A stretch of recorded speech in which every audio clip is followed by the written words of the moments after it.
So that can take us into our next section here, and this is the section that most people usually get a little more excited about, and people really seem to enjoy it in our first century Mass episode, and that is just to like step back for a moment and just kind of try to envision the atmosphere, right? The sights, the smells, the sounds of a second century Eucharistic gathering of the Christians. So let's start there. When I walk in, I'm walking down. Here I am walking down the streets of Rome. I pass by the Tabernae. I'm not buying anything today. I ascend to the top where there's a dining hall. I enter in, and what am I seeing? I mean, is everybody just kind of like huddled together in a circle? Everybody's kumbaya, or is there some order to even where people are placed? Yeah, there placement. Yeah, we definitely get a sense that there is designated places for folks. So we start to get the first explicit kind of references to that in the second century. It may have been there in the first as well, but certainly in the second century, this kind of designation begins. I mean, you'll have men and women separated, for example, or children and women separated, for example. Mm-hmm. I would also argue that Sunday school, they have to. Yeah, I would also argue that the presbyterium is in view here in some congregations, only because I know in the third century it explicitly for sure is in view in some churches. And what I mean by that is if there are churches that were built in the 4th and 5th centuries that have this, in 6th centuries, and to this day, that have seating in the apse with the throne of the bishop in the middle of it, and then there's the altar, and then there's the rest of the congregation. You actually do get a little bit of sense of that in the second century, in some areas, where the presbyters form a semicircle, and the bishop sits in the middle. Now, recall this kind of sounds like the stibadium that we talked about in our first century episode, that kind of semicircular C-shaped table. You can imagine, and we did in the first century, the presbyters and the leading presbyter, the bishop, perhaps sitting around that table where everybody else overflowed into the dining hall, into the atrium kind of thing. Well, that structure perhaps then moves into these other spaces as well. That kept spaces, that kind of formation. Yeah. You get a sense of that, for example, go look, maybe we can read Ignatius of Antioch, his letter to the Magnesians, where he speaks of, perhaps references this kind of setup. Yeah, let me pull it up. So this is, letter to the Magnesians, chapter 13. He says, "Study, therefore, to be established in the doctrines of the Lord and the apostles, that so all things, whatsoever you do, may prosper both in the flesh and spirit, in faith and love, in the Son and in the Father and in the Spirit, in the beginning and the end, with your most admirable bishop, and the well-compacted spiritual laurel of your presbytery, and the deacons who are according to God." And then he goes on to say, "Be subject to the bishop as to one other, Jesus Christ," right? So, but he mentions this laurel shape. The well-compacted laurel shape, the laurel that goes around, your head, basically around the presbyters are gathered that way around the bishop, basically, perhaps in the congregations there. So there's a dual meaning. There's a dual meaning there, is what we're saying, right? Because he's also just like creating the image of a crown around Jesus Christ, right? But is there an echo there of what's happening also in their liturgical gatherings? Well, that's why I say, because since we know later practice that in many churches this is happening, perhaps the roots of it are already here. And plus, we know the early practice of the stibadium and how that was shaped, right? So it's like when you have A and C, you kind of have to fill it with B. But there's more evidence of it too, because even and we brought this up past episode, the Gospel of Judas. Now, the Gospel of Judas is a second century text, a Gnostic text, but it's a Gnostic text making fun of the proto-Orthodox, right? In the persons of the apostles, and in the text, it shows the apostles gathered in a semicircle around the altar, and they're referred to as priests. So again, this kind of semicircular formation around the altar. And in the text, it says that they're both seated in that formation and then also standing and praying in that formation, as well as the 12 apostles. Right. And just a word here, we're gonna get into this more in the well, actually, we'll talk about it a lot when we talk about the Gnostics, and then we'll talk about it again in the early 3rd century, most likely. But not all episcopal chairs are made alike, right? Are equal. I mean, you have in apostolic churches, like churches where the apostles actually established a community, you have the apostles' actual teaching chairs. The thronon, or in Latin, the cathedra, which is where we get the modern word, for cathedral. That's where the bishop's chair is, right? But it's not just some kind of like a 2nd century anachronism, right? They're not like importing back onto the 1st century. Like, oh yeah, we have these thrones that we sit on.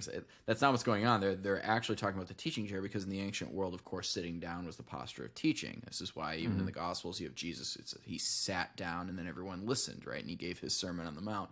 Sitting down was the proper posture of teaching, which is why they would give these speeches or these homilies, these early homilies, from the chair. And in these communities, like in Rome, they have Peter's thronon. They have his cathedra, and that is where his successors are continuing to teach, and it's the same for all the other churches. Right. So in certain areas, you would have the actual chair of the apostles themselves, or the companions of the apostles, are very apostolic men. Their chairs would be preserved and sat in for these types of homilies. Right. Yeah, and in fact, one of the earliest feasts of the Roman Church is the feast of the chair of St. Peter. Yeah, right. Yeah. It's actually one of the earliest feast days that's there. Do we have a prescription against heretics up? Let's read Tertullian, prescription against the heretics. This text is probably dated to 197, so we're within the 2nd century, the border.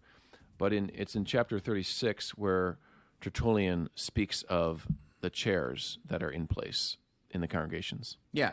So Tertullian's he writes, "Come now, you who would indulge a better curiosity, if you would apply it to the business of your salvation, run over the apostolic churches, in which the very thrones, chairs, cathedra, of the apostles are still preeminent in their places, in which their own authentic writings are read, uttering the voice and representing the face of each of them severally. Achaia is very near to you, in which you find Corinth. Since you are not far from Macedonia, you have Philippi, and there too you have the Thessalonians. Since you're able to cross to Asia, you get Ephesus. Since, moreover, you are close upon Italy, you have Rome, from which there comes even into our own hands the very authority of apostles themselves.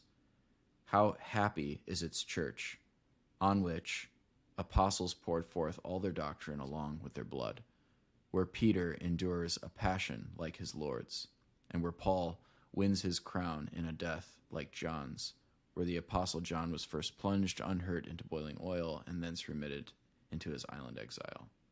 See what she has learned, what taught, what fellowship she has had, even with our churches of Africa." So you can see there, he's going over. I mean, it's just an astounding text. In 197, there's so much to unpack. Go ahead. I'm sorry. I was just going to say that, like, what you have here though is an early kernel of the idea of the pentarchy. You have this idea that you have these apostolic churches where the chairs of the apostles were preserved intentionally, to show alternative schools and rival sects that are starting to crop up, to show them that, like, dude, we are clearly from Peter, or we are clearly from John, or we're clearly from Philip, or whoever it is, because this is his chair. We still have his teaching thronon, from which our own presbyters continue to teach from. But you also have this idea that the surrounding smaller communities receive their apostolic authority from their proximity to that church. So Right. this is very early that they're saying. Yeah, he's telling the heretics basically climb the mountain of apostolic churches. So go visit this one, you'll see. Go visit this one, and as you get higher and higher, you'll finally come to Rome. Mm-hmm. The church not of an apostle, but the church of the apostles, Peter and Paul. And I love that part where he says that we're still teaching from these chairs. The practice of sitting and teaching. The bishop teaches from the chair, right? We see that when a bishop comes to visit and he's going to teach. Oftentimes he'll sit in a chair and give instruction. That was a practice of the early church. We know that's how Saint Augustine would deliver his sermons, would be from the chair. Mm-hmm. So that's great that it's there. And then it also talks about Saint John, the early tradition. That's how early this tradition is, of Saint John being boiled in Rome, but then being sent back to Patmos, to Ephesus and Patmos, to receive the revelation. So all these early traditions, the idea of the chair is there, the idea of the highest of the apostolic churches is there, all in the late 2nd century. So certainly you have designated areas in these churches for the teacher, for the presbyter, for the bishop, and don't think that didn't exist. I mean, maybe we've mentioned it before, but going back even to Jesus, and he's speaking about they claim to have the chair of Moses. Right. These are actual chairs. These are actual right. thrones, stone thrones built into synagogues. And so the Christians have continued that practice. And if the Jews were doing it in the 1st century, of course the apostles were also practicing it. If I'm going to teach, I'm going to sit in the teaching chair. And so these churches have preserved those thrones. Yeah, that's great. Now don't forget, obviously there's going to be instruction. There's going to be sermons or homilies. And that there's something to mark out, again, as a major trend in the 2nd century, and that is the idea, we take it for granted, the idea that a sermon or a homily is tied to a reading. A lot of times, the instruction in the symposium time, of course, those who would speak would prepare ahead of time, but they were mostly just extempore kind of instruction. Because remember what St. Paul says. He says, each one of you has a word, a revelation, a tongue. So it's almost ad hoc sometimes. The leader is either a prophet or a presbyter or one of the deacons perhaps. They're kind of speaking off the cuff a little bit in the symposium time. Of course, there was usually some set readings and things, but we have instances of sermons not being tied to any readings is the point. So the idea that there would be a reading and then the sermon is on that exact reading is a theme that, again, bubbles up for us explicitly in the 2nd century in Saint Justin Martyr, for example, where he says that there's a commentary on the things that were said, right? The imitation of these good things that were said. Yeah. And that also highlights not only the presbyterate or episcopate making commentary on those things, but actually there's an office that gets overshadowed here. But in the 2nd century, there's a prominent office of the didaskalos, the teacher, which very likely, I would argue that Tertullian was in Carthage. He wasn't a presbyter, but he was certainly a didaskalos.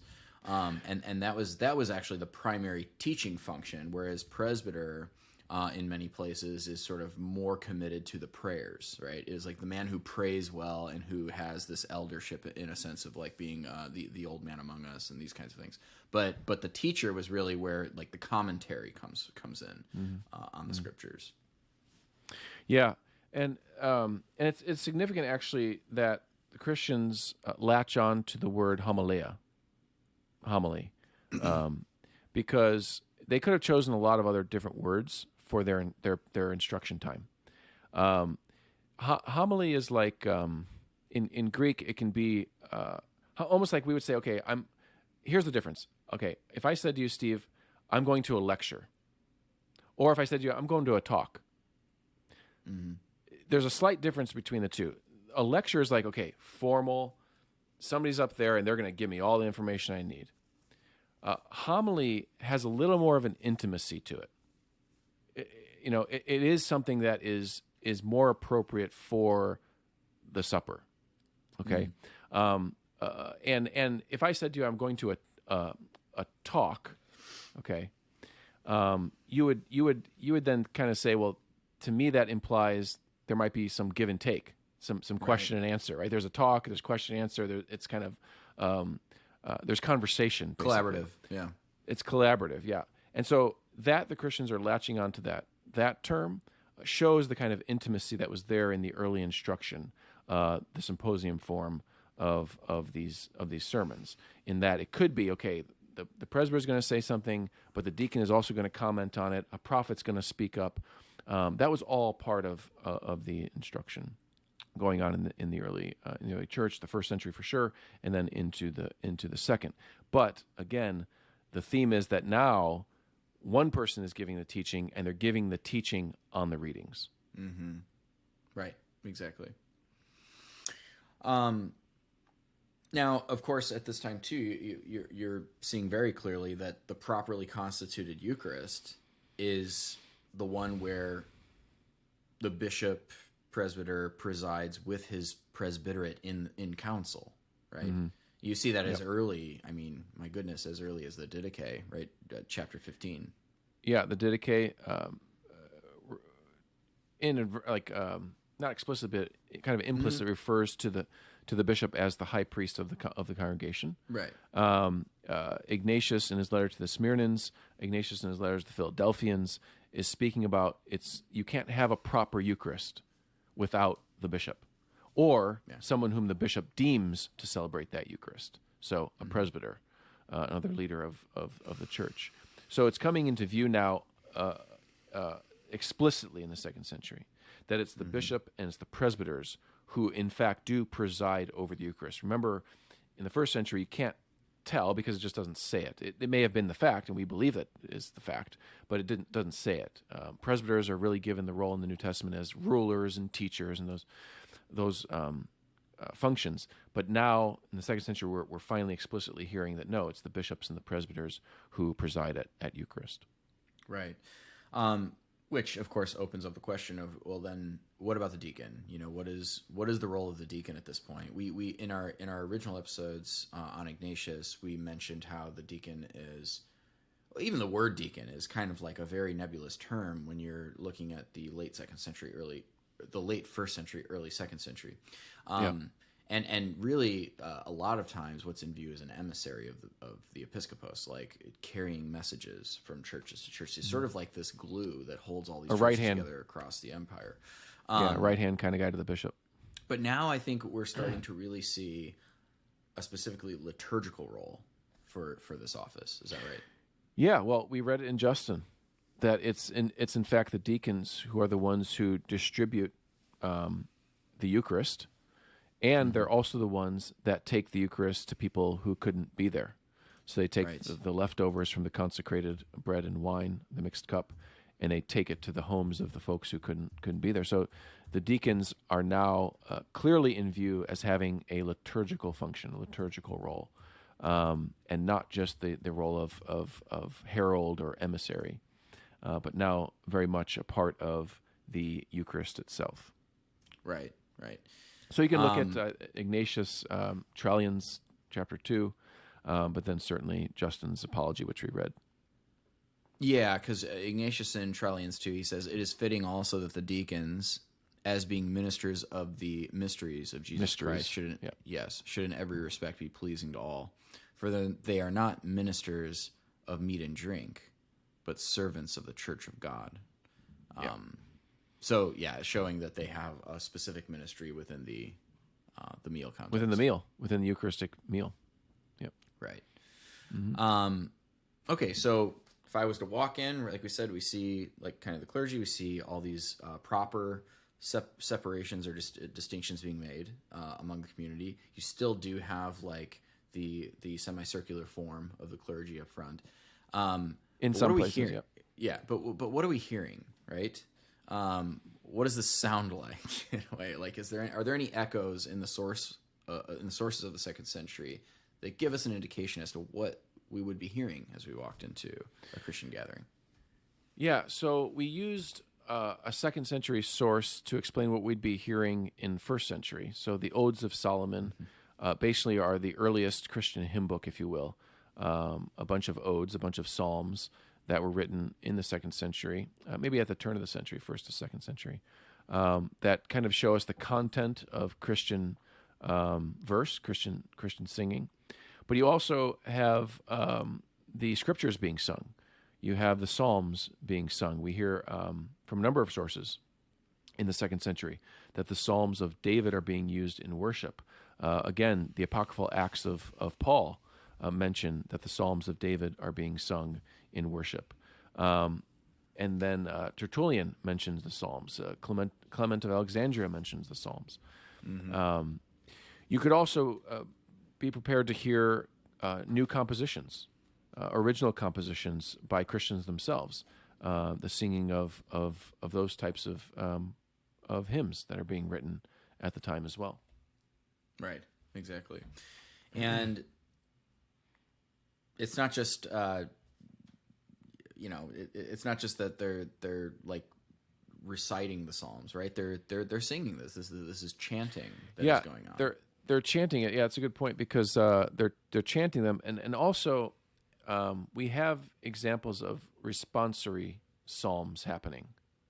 So one side says this, the other side says this, from the late 3rd and 4th centuries, but they probably can sneak back into the 2nd because, again, remember the ever-important letter of Pliny. He says that the Christians, when they gathered, would sing alternatively to Christ as to a God. Right. So one side, antiphonally, basically. This side sings something, this side responds. So there's antiphonal singing going on. The Odes of Solomon, they typically end with an Alleluia, which kind of suggests that, okay, that somebody's singing the ode, and at the end, people are responding, Alleluia, Alleluia. So there's this tit for tat that's going on in the congregations as well, not just everybody singing congregationally, but there also seems to be antiphonal singing, and then what I would say is designated singers, designated choirs in the congregation as well in the 2nd century, and we definitely hear that from Clement of Alexandria. Clement of Alexandria tells us that there, in the congregation he knows of, so he's in Egypt, that there were the young women, perhaps the virgins, who were doing the singing, who were singing the word of God to the people in the congregation there. Right. We also have, because the question is this, is this without music? Is it accompanied by something? But we do have echoes, even in the sources, of the kitara being used. It's an ancient instrument, right? Yeah. It's a stringed instrument. It's where we actually get the word guitar. Yeah. But it's basically Cithara in Latin. Yeah, but it's basically the more formal form of the lyre. So the lyre was something that was typically used as an educational tool. So when they were doing philosophy, right, and they're talking about music, or if they're actually doing musical instruction, trying to teach somebody to play an instrument, the common thing to use would be the lyre. Well, the kitara was sort of the thing you use at formal events, formal gatherings, religious gatherings, but also just, the games. If there was ever a time where music was to be a centerpiece and there was actually to be an audience to listen attentively, it was the kitara that was used. So we do have echoes of that being used not only in the odes, like you mentioned, odes 14:8 and 26:3, but even in the Corpus of Clement of Alexandria, right? Yeah, the Protrepticus, chapter 12, the same spot where he's talking about the young women or the women singing and basically in choir. He also speaks of the cithara being played. So the cithara is almost like a handheld harp, basically, that's being played alongside the singing that's going on in the congregation. So there is some instrumentation. I will say, however, that Clement of Alexandria also stresses that instrumentation in worship should be limited. Right. It shouldn't be too excessive, and it should be only an accompaniment to the voices, because of course the voice is the truest instrument to be singing, to be making music to God, basically. So yeah, and you'll see that as a theme, like way in later centuries too. Even when it comes down to like the Reformation era, pre-Reformation era, when they're talking, like the church is talking about the organ, where it's like they're picking instruments that are, and they're approving of certain instruments and disapproving of others based on how much proximity those instruments have to mimicking the human voice. Yeah. Because the whole goal here is not to like have this like big musical bash, but especially at this time, because that's what the Romans were doing. Like that's what Gentiles were doing in their symposium times. There was drunkenness, carousing, there was wild music and this kind of stuff, like a Bacchian, mess. Yeah. But the Christians are very intent on making sure that that is not what is going to happen in their gathering. It's reasonable worship. Yeah, it's worship of the mind. Yeah, yeah. Mm-hmm. That's certainly the case. And so yeah, the idea of limited instrumentation is certainly there in Clement Alexandrian and other fathers. You do want the instrument to just be that accompaniment to the voices. Right. So there's also an instance of Clement writing his own hymn, right? There's like an actual hymn of his that we a very, very, very long hymn of his. Yeah, yeah. Very long hymn is this. Well, let's maybe take a section of his hymn and read it. And I also want people to be able to hear a little bit of what the kitara would sound like, and maybe a little bit of singing, what that would sound like as you're sort of listening. I'm not going to sing for you. Please sing for us, Dan. No. Chant. I'll read it. Yeah. In second century fashion. Yeah. So this hymn was written by Clement of Alexandria. It's called it's pretty famous. It's called the Bridal of Untamed Colts. And that's the opening line. So it goes this way. Bridle of untamed colts, wing of unwandering birds, sure helm of babes, shepherd of royal lambs, assemble thy simple children to praise holily, to hymn guilelessly with innocent mouths, Christ the guide of children. O King of saints, all-subduing word of the Most High Father, Prince of wisdom, support of sorrows, that rejoicest in the ages, Jesus, Savior of the human race, shepherd, husbandman, helm, bridle, heavenly wing, of all the white flock, Father of men who are saved, catching the chaste fishes with sweet life from the hateful wave of the sea of vices. Lead, O shepherd of reasoning sheep, lead harmless children, O Holy King. That's great. That's powerful. It's just crazy that we even have sources like that. I mean, yeah, that's why we love what we do. Cool. So we hear a little bit about maybe what things sounded like. We kind of are getting visuals for what things might have looked like. I do want to take a quick moment here to talk about because we see Jesus? it now. Yeah,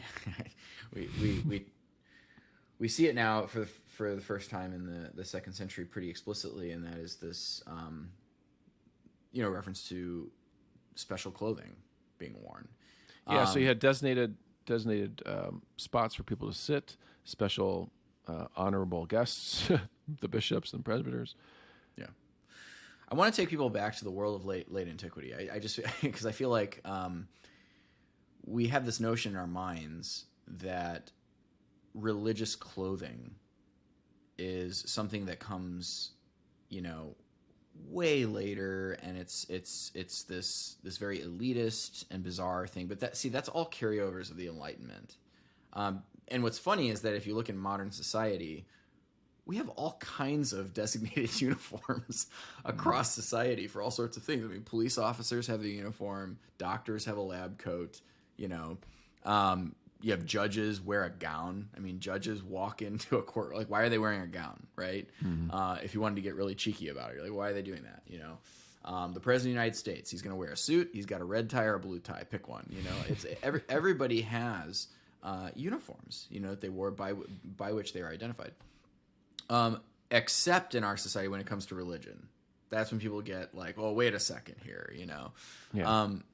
But if we can just throw all of that out for a second and get back into the realm of late antiquity, the question is not who in society is wearing particular clothing or special clothing.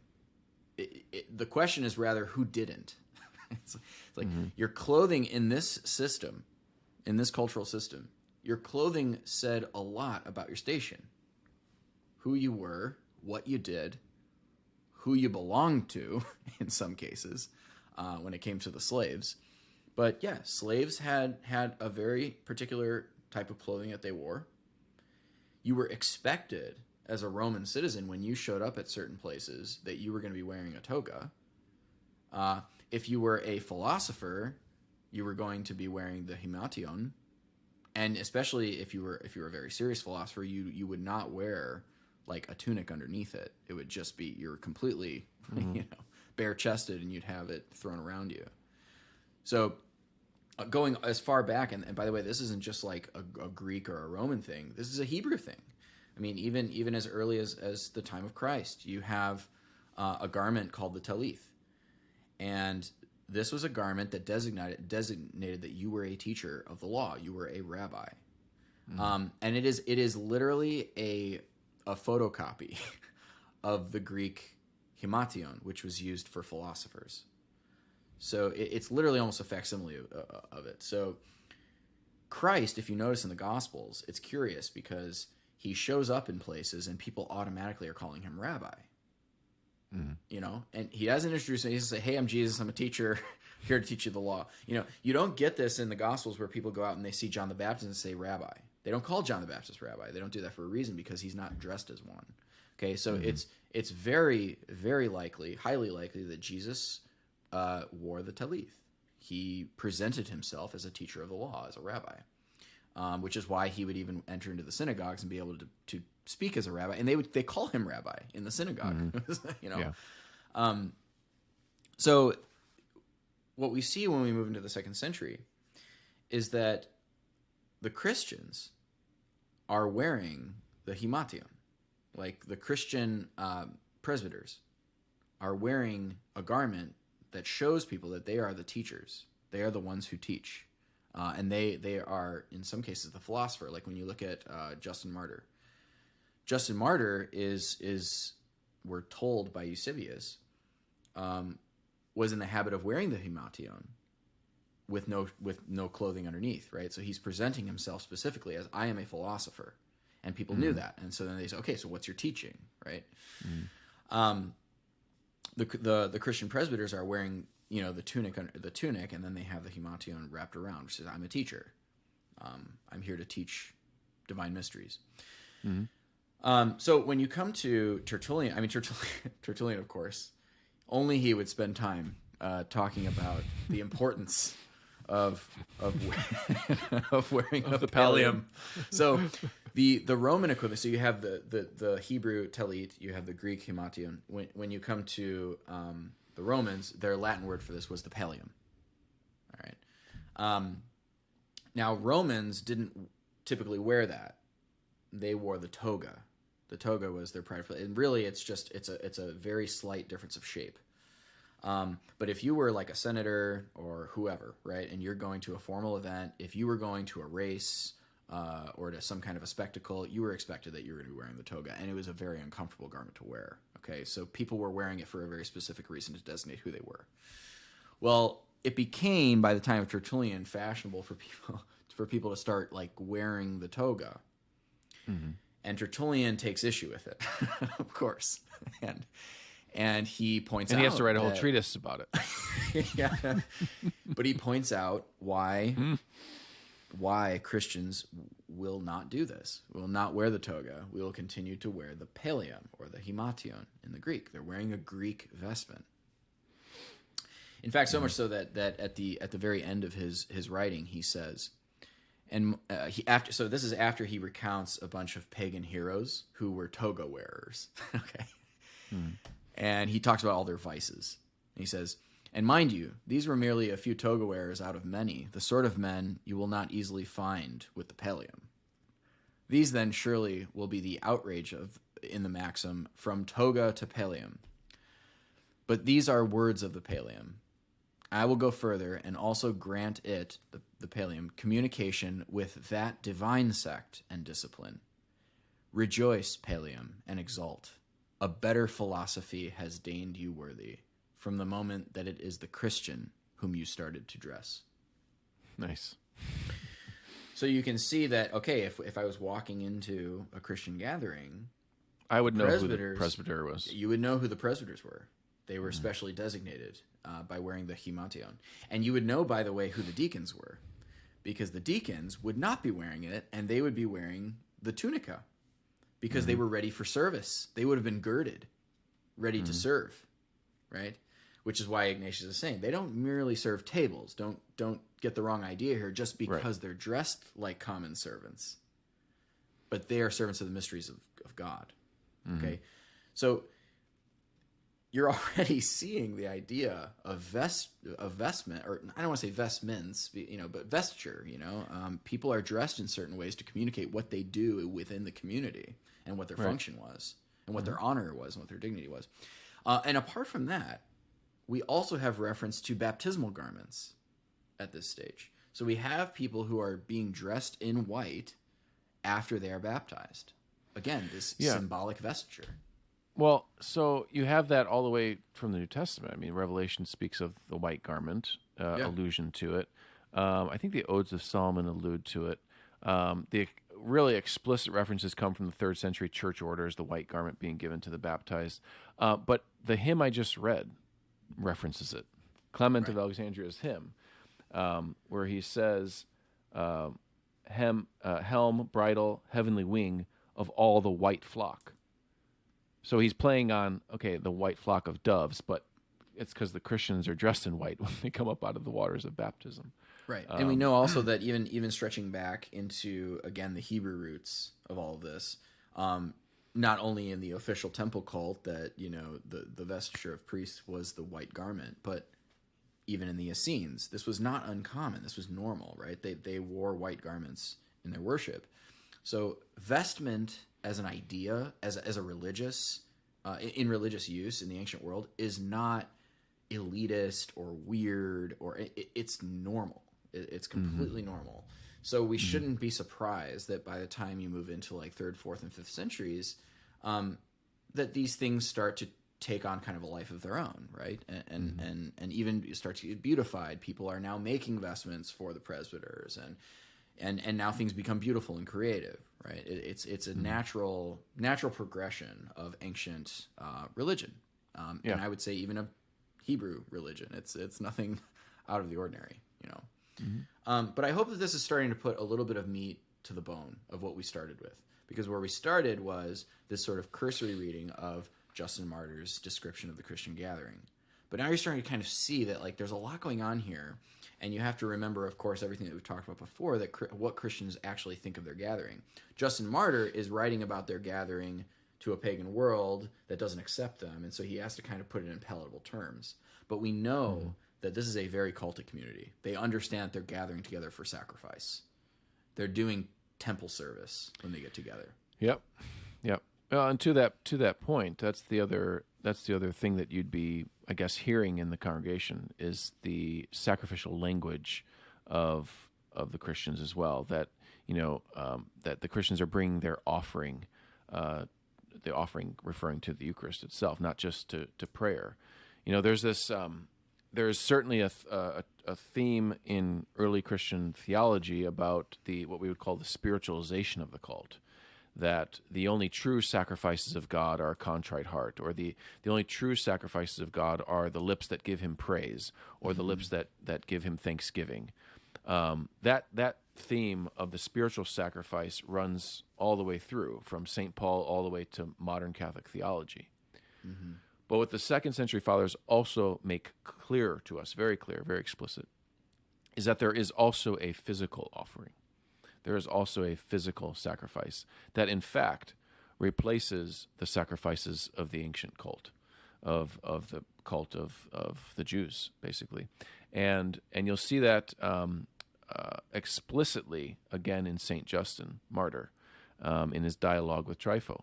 Dialogue with Trypho is Justin and his dialogue with a Jew, and in a number of places in that work, chapter 41, is it 41? Mm-hmm. Chapter 41, I think.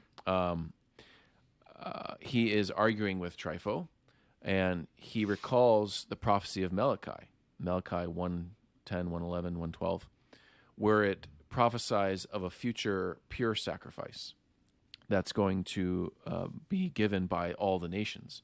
And St. Justin talks about Malachi as the fulfillment of Malachi being all of the prayers of the church, but not just the prayers of the church, but he says also the offering of the bread and wine, the offering of the Eucharist as well. So it is a cultic atmosphere. It's a sacrificial atmosphere, and one of the main themes of the 2nd century would be that explicit reference and development of the cult in seeing not just the Eucharist as a full banquet, but literally the Eucharist as the elements of bread and wine. Because for the first time in the 2nd century, fathers like Saint Irenaeus of Lyon are referring to the elements of bread and wine as the Eucharist. Right. Yeah, and that is a development, a clear development that's happening, because prior to this, we were talking about like kind of the Eucharist as this event, which is one big sacrifice, you know, an offering to God. But now we're actually seeing this emphasis on but you know what? This is the thing. I don't want people to think that like, oh, so here we go. Like, here's where the church starts to go off track with the Eucharist or something, you know, like say from a Protestant perspective or something that they're focusing to. Because this still also goes back to what St. Paul insists on, you know, when he describes like the bread which we break, the cup, right? Like, he clearly has this distinction between everything else that they're eating and these two particular things. But the 2nd century is going to kind of have to double down on that, because the meal context is becoming less and less convenient and practical. So what's going to survive? Well, obviously the two pivotal, you know, elements of that feast. You know. Yeah, and that's why you have a number of instances throughout the 2nd century, a number of examples of what we would call the occasional Eucharist.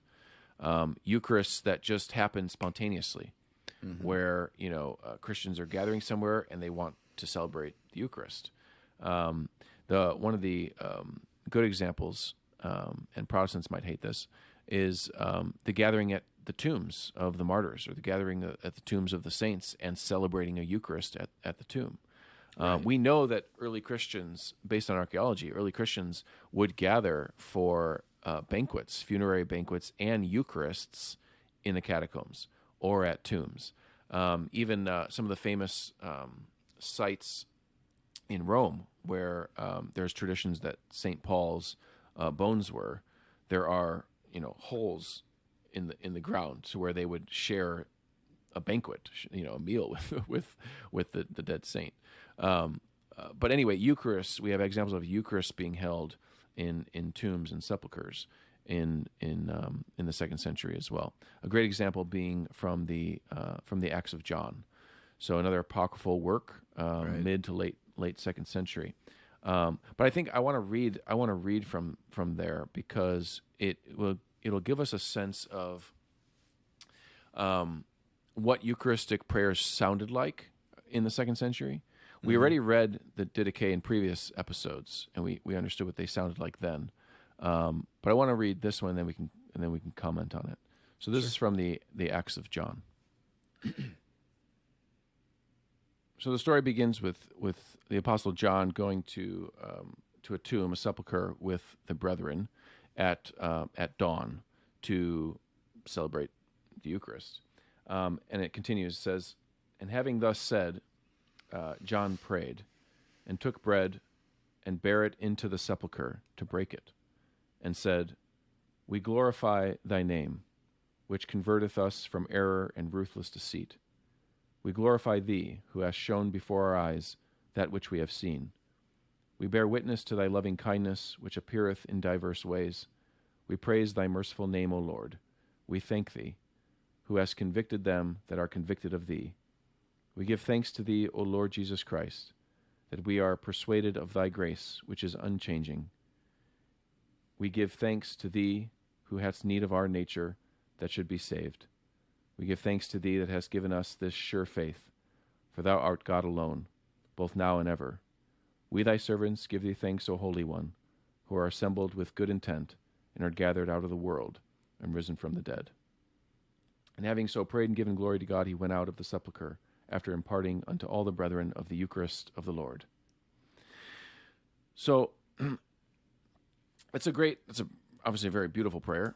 The concentration here is, of course, on thanksgiving, because that's what Eucharist means, a thanksgiving. So the early Eucharistic prayers were prayers of thanksgiving. We saw that in the Didache, thanking God in Jesus Christ for life and knowledge, for example, in the Didache. Here it's thanking God for a lot of things, including the incarnation of Jesus Christ, and then thanking Jesus Christ himself directly in this Eucharistic prayer. Now, Very important. a lot of times, some scholars would look at this and say, see, the passion of Christ and the connection between the Eucharist and Jesus' death or crucifixion is not yet in view. That's a later concept that comes into view. The only problem with that way of thinking is that we have Justin Martyr, who shows us that he too says that there are the prayers that they say over the Eucharist are, first off, extempore, usually. So it's on the presbyter to kind of come up with those prayers, probably patterned prayers. But at the same time, Justin then goes on to explain the kind of Passover context, the sacrificial context of the Eucharist, the body and blood, the flesh. Actually says the flesh and blood of Jesus are the Eucharistic elements. So that shows that the theology is there. Just because the words of institution, for example, aren't in some of these Eucharistic prayers, doesn't mean that the idea of the cross and Calvary and the sacrifice of the cross aren't there. So, yes, the words of institution are not yet in view in the prayers that we have from the 2nd century, Eucharistic prayers that we have. It will be in view in the 3rd century. By the 3rd century, the church orders, you'll see, are including the words of institution in the prayers. Right. But at this early stage, you do have these wonderful thanksgiving prayers that are being said, but don't let people trick you into thinking that they don't understand the context of those prayers. And the context is, of course, the sacrifice that Christ giving of his flesh and his blood. Well, yeah, and it, I mean, this is just like my own opinion, but I would, from what I've read and what I've known throughout the years of reading the Fathers, especially in this early period, is that when they're getting together and they're offering these Thanksgiving prayers over the Eucharist, like you said, the assumption in the background is everything that Jesus already did. So like for us, we repeat the words of Christ, like we repeat the words of institution as part of our ritual. But for these people, the words have been spoken, and now they're giving thanks. You see, like the posture is different. It's like the words of Jesus saying, "This is my body, this is my blood," literally provide the entire backdrop to their personal prayers of thanksgiving to God. So that it is the flesh of the Lord and that it is his blood is not even in question, and its connection to Christ's sacrifice, his incarnation, his ascension, his glorification, all of that is just wrapped up into it already, and that's what they're giving thanks for. Right. It's already over assumed. The elements. Yeah, it's so assumed. Whereas as you move through the centuries, it becomes, for whatever reason, it just becomes more normal for them to repeat the event, I guess, to reenact the event.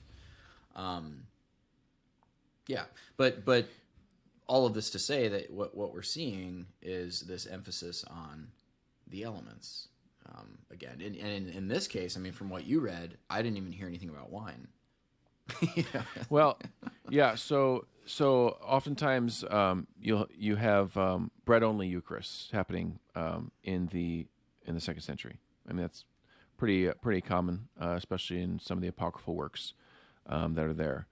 But so in other words, the Catholics would like that, because we say that the whole Christ is contained in either the bread or the wine.